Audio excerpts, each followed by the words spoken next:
On the 19th of February 1942, war came to Australia's shore. Death and destruction, courage and mateship, desertion, chaos and looting.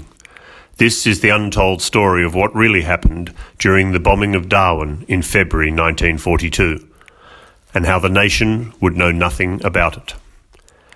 Darwin was a vital asset in the defence against the Japanese in World War II, but on the 19th of February 1942, Darwin was overwhelmed by Japanese air raids which destroyed buildings and killed World War II and left the city of Darwin in ruins. Mainland Australia came under attack for the first time when Japanese forces launched 2 air raids on Darwin. We heard the planes coming in and we all stood around and looked at them, not knowing what to do. The 2 attacks were planned and led by the commander responsible for the attack on Pearl Harbor 10 weeks earlier. In the first attack, which began just before 10 a.m, Kate bombers shot at the shipping, infrastructure and the town.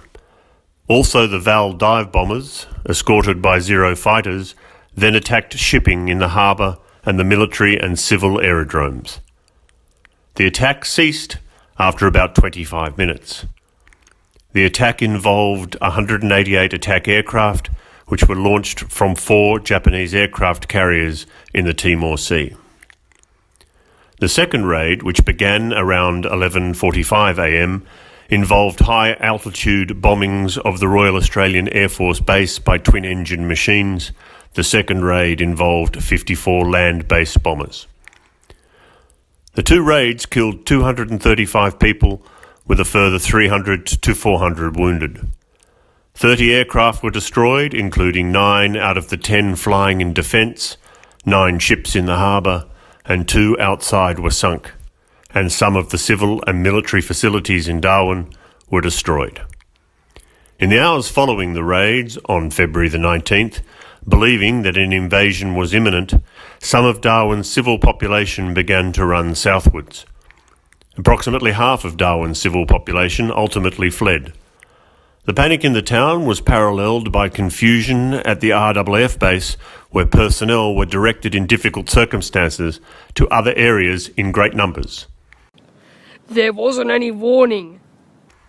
Although the Catholic missionary in charge of Bathurst Island, John McGrath, had given Darwin advanced radio warning of an incoming Japanese air raid, for whatever reason this was not passed on. At least partly, a result of this inaction, Japanese losses were extremely light: 4 aircraft, 2 deaths, and 1 prisoner. Although the attack on Darwin was catastrophic, its main effect was on our sense of national vulnerability. The raid on Darwin had a peculiar effect on the Australian psyche that continues to the present day. The Darwin bombings had a catastrophic impact on Australia. We were absolutely shocked by the force of it. We said, if this is war, God help us. Within a few days, widespread looting, pillaging were rife. Darwin remained largely undefended. Darwin was outmatched by the Japanese under the commander Mitsuo Fuchida, who had led the attack on Pearl Harbor. "It was hardly worthy of us," Mitsuo Fuchida wrote. "If ever a sledgehammer was used to crack an egg, it was then."